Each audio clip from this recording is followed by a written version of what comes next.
Assim. Não é bom fazer isso. Do que... De novo.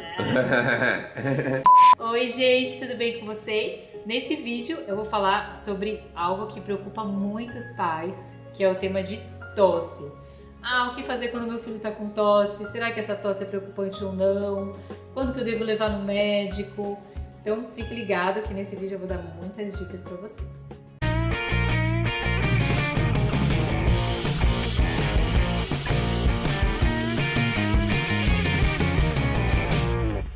Bom, pessoal, nesse vídeo eu vou falar um pouquinho sobre a tosse, o que ela significa e quando que a gente tem que ficar atento. Mas antes de mais nada, lembre-se que é importante você sempre ter um acompanhamento com o seu pediatra e não pensar que esse vídeo vai resolver todos os seus problemas. Mas eu vou falar muitas dicas importantes que vão ajudar vocês a amenizar a tosse. Em primeiro lugar, eu vou falar sobre uma tosse que não é uma tosse, no caso não é tão preocupante. Então, uma tosse seca, irritativa, uma tosse secundária a um resfriadinho que seu filho pegou, aquela mudança de tempo, e você quer alguma coisa para ajudar a melhorar essa pequena tosse. Mas se é uma tosse que é preocupante, que é uma tosse que a criança tem acompanhada de febre, ela tá com prostração, tá caidinha, ou é uma tosse que a criança tá com desconforto para respirar, ela tem esforço, tem dificuldade para respirar, você deve procurar um médico. Então, algumas dicas importantes para essa tossinha, essa tosse de resfriado, irritativa, que a gente já sabe que a gente quer fazer alguma coisa, mas parece que ela dura e tem que durar lá o seu tempo. A tosse, em primeiro lugar, ela é um sintoma também, então é algo que não é necessariamente uma doença, então pode ser por conta desde um resfriadinho comum, até um quadro viral, respiratório, uma laringite, um quadro respiratório de falta de ar que você acaba tossindo. Pode ser por conta de uma pneumonia, pode ser por conta de vários fatores, até por conta de refluxo. Por exemplo, se a criança tem um refluxo, ela pode também ter tosse. E o adulto também. Então tem N fatores porque a gente tem tosse. Tá, mas uma vez que eu saiba que isso é secundário a um resfriado ou que tá tudo bem, por exemplo, o seu médico já avaliou e você já está medicado e você quer amenizar, que coisas que seriam importantes? Então, uma das coisas que eu acho super importante, que muitas vezes as pessoas até deixam de fazer ou vêm aqui no YouTube, olham as minhas dicas e acabam fazendo, que é muito bom, é a lavagem nasal. Já tem vídeo no canal sobre esse assunto. Se você não viu, olha lá depois, porque é super útil e ajuda muito como você depurar essa secreção, porque, por exemplo, tá com secreção aqui no nariz ou tá com secreção nesses seios paranasais, que a gente chama de seios paranasais, que são os espaços que ficam as secreções no nosso rosto. É uma tosse que fica aqui carregada, então a lavagem nasal ela vai ajudar a depurar essa secreção, vai ajudar a melhorar todos esses sintomas. E se tiver alguma vírus, bactéria, se estiver poluído ali, se tiver uma poluição do ar, também vai ajudar muito nesses sintomas. Além da lavagem nasal, o que pode ajudar? Inalação. Inalação com o quê? Inalação com soro fisiológico vai ajudar a umidificar a via aérea. Então a gente às vezes tá com uma tosse seca, então pensando numa tosse mais seca, o inalador ele vai ajudar muito, porque ele vai umedecer toda a parte respiratória, que a nossa via aérea começa desde o nariz, ela vai filtrar o ar e vai vir até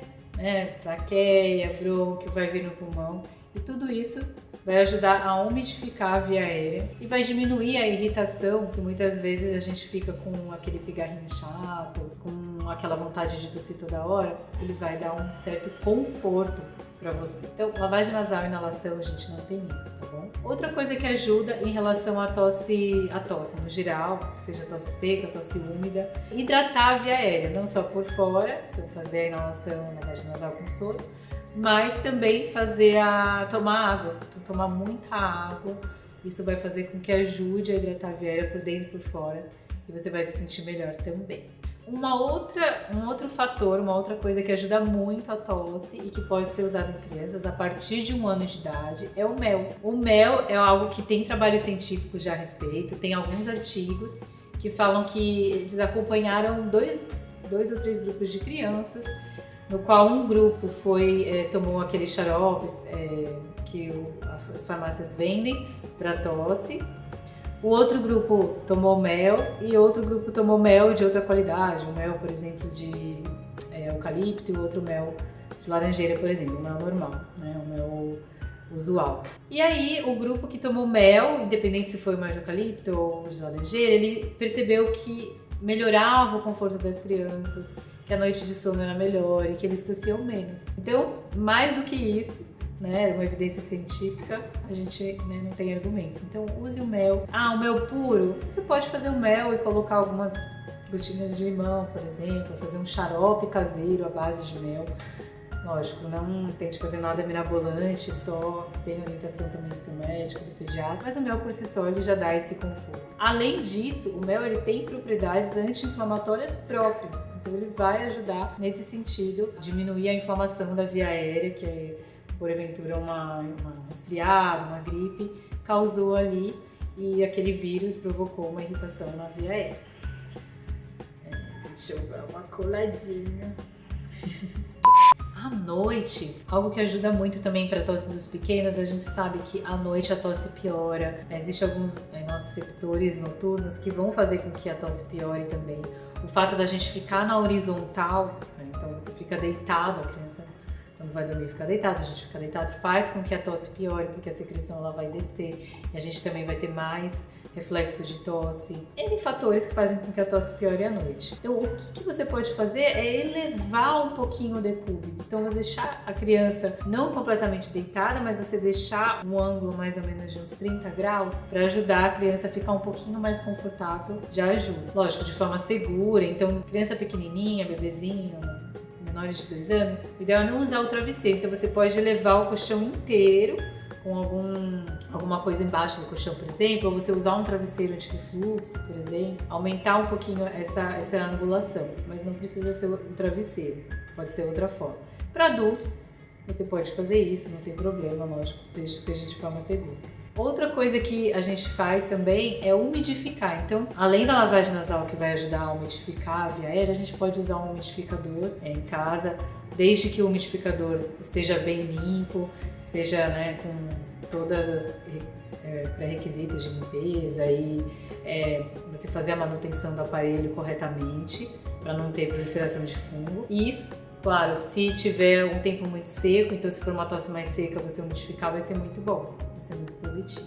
A tosse, além de ser uma das primeiras coisas que aparece na infecção, então a criança começa a tossir, aí depois começa a escorrer o nariz, aí depois começa a ter febre, e aí que vem a tosse maior e demora um tempão. Então, se a gente tiver uma noção dessa duração da tosse, a gente sabe que é natural. Então, ela começa, é a primeira coisa que aparece no resfriadinho, infecção respiratória, e a última que vai embora. Então, muitas vezes, num resfriado, a gente vai ficar com 3, 4 dias de febre, 5 no máximo, e umas 2, 3 semanas tossindo. O que é muito ruim, lógico, mas se vocês fizerem essas medidas, tentarem sempre com o seu médico ver o que está causando essa tosse, ela vai ser amenizada e vai melhorar mais rápido. Gente, esse foi o vídeo sobre tosse. Lembrem do que fazer, lavagem nasal, inalação, deixar a criança mais elevada e principalmente, se é uma tosse que persiste mais de 3 semanas, é uma tosse que tem acompanhado febre ou está acompanhada de desconforto respiratório, dificuldade para respirar, ou a criança parece prostrada, tem emagrecimento ou alguma outra coisa associada, converse com o seu médico, não fica só na Google, na internet, procura sempre ter a ajuda de um especialista para você não ficar fazendo as coisas sozinho, tá bom?